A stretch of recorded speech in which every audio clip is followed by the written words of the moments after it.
세상 이 지구의 생명체들 가운데 가장 막강한 생명체들이 바로 미생물들이기 때문에 그러니까 우리 인간은 주인이 아니에요. 그러니까 우리는 이제 그 지구를 실질적으로 지배하고 있는 미생물의 먹잇감의 하나죠.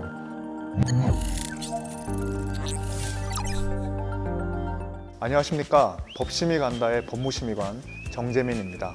법심이 간다 할 때 법심은 법무심의관이 간다의 뜻입니다. 저희 법무심의관 저와 또 저희 정지우 작가가 함께 우리 미래를 상징하는 분들, 또 미래에 대해서 인사이트를 주실 수 있는 분들을 찾아가서 좀 이야기를 듣는 그런 시간입니다.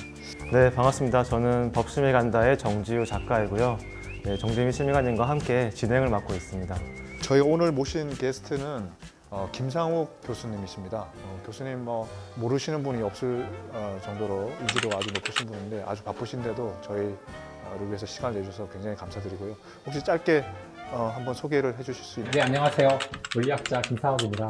네. 우리 김상욱 교수님은 물리학을 다정하게 설명해 주시는 다정한 물리학자로도 유명하시네요.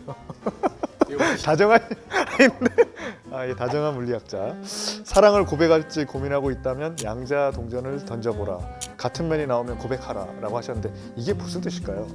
되게 어려운 내용인데요. 네. 어떻게 그런 저희가 또 조사를 또 철두철미하게 했습니다. 양자동전을 어디서 구할 수 있는지 그것부터 그러니까 그 네. 양자역학에서는 네. 그 두 개의 입자가 완전히 똑같아서 구분 불가능하다는 그런 원리가 있어요. 그 이제 구분 불가능성이라고 부르는 건데요. 네. 그래서 동전을 던지면 다른 면이 나올 확률이 2분의 1이거든요.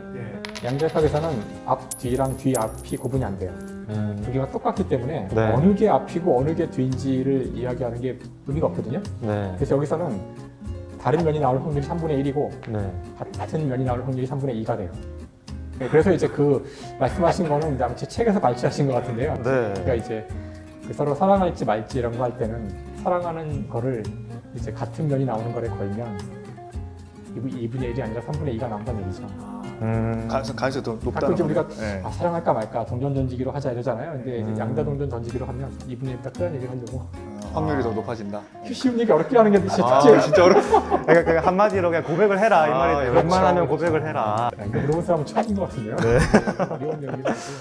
그리고 또 김상욱 교수님이라고 하시면 워낙 또 그 밀리터리 덕후로 워낙 유명하셔서 탱크도 나오고. 네, 저희가 탱크까지 직접 조립해서 왔는데 네, 혹시 또 미래에는 그러면 또 언젠가는 저희가 지금 지금까지 1차 대전, 2차 대전이 있었지만 또 언젠가는 또 전쟁이 안 일어날 확률보다 일어날 확률이 높을 것 같은데 무엇 때문에 전쟁이 일어날 수 있을까? 혹시 그 무엇에 대해서 좀 생각하시는 거 혹시 있으신가요? 사실 이제 제가 이렇게 제 전문이 아닌 걸 얘기하기 참 싫어하는데 그렇잖아요. 그러니까 전쟁에 흥미가 그냥 있다는 것과 이제 지금처럼 미래의 전쟁이 어떤 양상으로 이제 이건 전문가한테 던져야 되는 질문이기 때문에 제가 권위를 갖고 하는 얘기는 전혀 아니고요.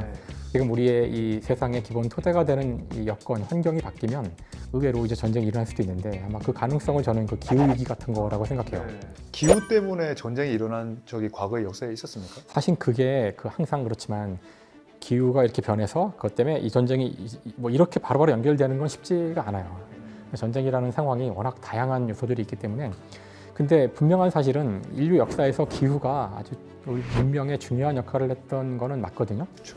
예를 들어서 호모사피엔스의 조상이라고 할 수 있는 그러니까 나무를 타던 원숭이가 땅으로 내려오게 된 이유는 대략 500만 년 전에 지구의 온도가 내려가면서 아프리카의 그 밀림이 사라지고 초원이 나올 때 초원으로 나오기로 한 사람들이 그 동물들이 바로 우리의 조상이거든요. 시작이. 뿐만 아니라 신석기 시대가 이제 한 12,000년 전에 시작됐다고 알려져 있는데 그 시기가 바로 이제 오랜 빙하기가 끝나고 이제 온도가 따뜻해진 그 시점이에요. 네.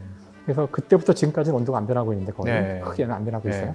그래서 우리의 문명이 시작된 것도 지구가 따뜻해진 것과 관련이 있고 그다음에 역사적으로 사실 어려운 것이 이런 그 질문에 대한 답을 하기가 기후에 대한 그 자세한 데이터가 별로 없어요. 데이터가 없어가지고 데이터가 과거 충분치 없으니까요. 않아서 이제 수많은 다른 걸로 이제 추측을 하는데 추측을 예를 들어 태양의 흑점의 양이 온도랑 관계가 있거든요. 그런 양과의 어떤 상관관계를 본다든가 그나마 기록에 남아있는 어떤 온도에 대한 기록들 이런 것들을 가지고 추정을 하기 때문에 많은 게 불확실하지만 어쨌든 분명한 사실은 몇 번 소빙기가 있었어요. 아주 추워지는 소빙기가. 소빙기가 있을 때 항상 역사적인 격변들이 일어나기가 쉬운데 식량 문제죠 주로. 그래서 앞으로도 이제 기후 위기 때문에 우리가 이게 어떤 양상으로 우리가 올지 모르지만 일단 1차적으로는 식량이 가장 큰 문제가 될 수 있을 텐데 식량에 우리 같이 많이 수입하는 나라 같은 경우에 식량을 주로 수출하는 나라에서 갑자기 흉작이 들어서 갑자기 식량을 한 20% 경작하지 못하게 된다 그러면은 그들이 그걸 그냥 20%를 줄여서 줄까? 위기가 왔으니 수출 안 하거나 반만 수출하거나 그런 식으로 작동하면은 우리 못 살아남을 수도 있잖아요. 그래서 사실 이 기후 위기를 단순히 물에 잠기고 안 잠기고 추워지냐 더워지냐 이런 문제로 보면 안 되고 역사적으로 하여튼 국제적인 위기인데 고르게 가지 않는 위기고 이번에 코로나 때도 봤지만 고르게 위기가 가지 않을 때 언제나 못 사는 사람들이 고통 많이 받고 그거를 잘 서로 평화롭게 해결해야 되는데 그렇게 해결한 적이 없다는 거죠 아직까지는. 지금 약간 전 세계적인 코로나 팬데믹이나 이런 것들도 어떻게 보면 사람에 따라서는 학자에 따라서는 이제 비가역적인 변화다. 이제부터는 정말 세계의 어떤 국제 질서가 바뀔 수도 있다. 이런 식으로 또 기후 변화의 일종인 그런 팬데믹과 연관시켜서 이야기하는 경우도 되게 많은 것 같아요. 혹시 그것도 좀 관련이 있을까요? 근데 저는 사실 팬데믹이랑 기후 변화는 약간 분리해서 얘기를 하는 쪽이긴 한데 왜냐하면 관계가 전혀 없진 않겠지만 전혀 사실 또 어떤 의미에서 별개의 문제이기도 하기 때문에 코로나가 세상을 많이 바꾸고 있지만 사실 인간이 그 바이러스나 미생물 이런 세균 때문에 대규모로 죽었던 거는 역사에서 여러 번 반복됐던 일이라서 앞으로도 반복될 거고요. 세상 이 지구의 생명체들 가운데 가장 막강한 생명체들이 바로 미생물들이기 때문에 그러니까 우리 인간은 주인이 아니에요. 이제 생물학 공부를 하게 되면 걸 알게 되는데 그래서 우리는 이제 그 지구를 실질적으로 지배하고 있는 미생물의 먹잇감의 하나죠. 그전에는 공룡 먹고 살았고 지금은 인간 먹고 사는 거. 그러니까 이건 큰 틀은 바뀌지 않고 그러니까 인간이 미생물을 절멸시키는 건 불가능하거든요.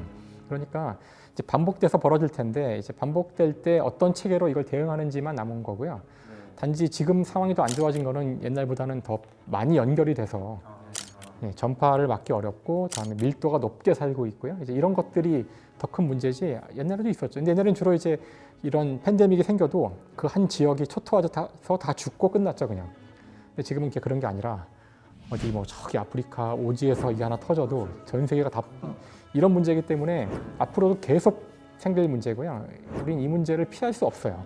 저희가 이제 이런 문제가 국제적으로 공조도 강화하고 국가 차원에서 뭔가 일도 해야 되겠지만 저희 이제 법무부가 그 민법을 다루는 민법을 관장하는 부서이기 때문에 예를 들면 옆에서 환경을 굉장히 오염시켜서 먼지로 굉장히 날리거나 아주 악성 어떤 물질을 자꾸 내뿜거나 이렇게 하면 이제 그걸 법적으로 문제 제기할 수 있는 국제적 공조나 국가 차원에서 이렇게 하는 게 아니라 개인적으로 그런 법이 이제 도입을 이제 우리가 검토를 하고 있는 거죠. 그런 부분에 대해서는 교수님 생각하실 때 비법률가 입장에서 또 일반 시민 입장에서 그런 법률들의 아마 장점이 있고 단점이 있을 텐데 솔직하게 어떤 생각이 있으신지. 대한민국이라는 우리가 사는 이 국가 내에서 어떤 식으로 그런 법들이 만들어지는가를 이제 우리가 고민하고 있다면은 그 팬데믹이나 사실 기후 위기는 국가 차원의 문제가 아니에요. 그래서 사실 이거는 한 국가가 대응할 수 있는 문제가 아니라서 오히려 국제적인 공조가 먼저, 그러니까 국가 간에 어떻게 할 건지에 대한 합의가 먼저 이루어져야 선행되어야 그에 따라서 국가가 거기에 맞게 후속 법률을 만들 수 있을 텐데요. 사실 그런 식으로 해결이 안 되는 문제일지도 모른다는 생각을 저는 하기 때문에 일단 지금 이 사안에 대해서는 우리가 당장 이렇게 할 수 있는 일은 쉽진 않을 것 같아요. 그러니까 어떤 기후 변화나 이런 측면에서는 굉장히 이제 우리가 또 국제적으로 많은 노력들이 되게 필요할 것 같고 또 이제 그 연장선상에 있는 국내에서의 미세먼지 문제라든지 또 이런 여러 가지 환경적인 문제들에서도 대응을 하면서 사회를 만들어 나갈 필요가 있지 않나 그런 생각이 드는데요. 이제 호모사피엔스 전체가 대응이 되는 문제이기 때문에 변화가 온다면은 우리가 옛날에 그 1차 대전, 2차 대전 그 많은 죽음을 보고서야 유연을 만들었듯이 이제는 이 팬데믹에 대응하는 국제 어떤 대응 체계가 필요하다는 생각이 이제 나와야 될 것 같아요. 그런 변화들이 생기지 않을까.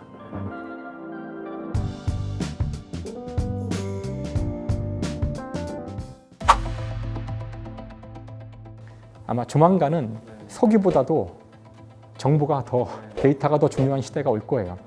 지금은 그 휘발유, 석유가 자동차를 움직이지만 곧 전기차가 움직이게 될 때 이 데이터야말로 미래의 석유기 때문에 이게 지금 우리만이 아니라 그 미국의 모든 기업들이 사활을 걸고 있어요.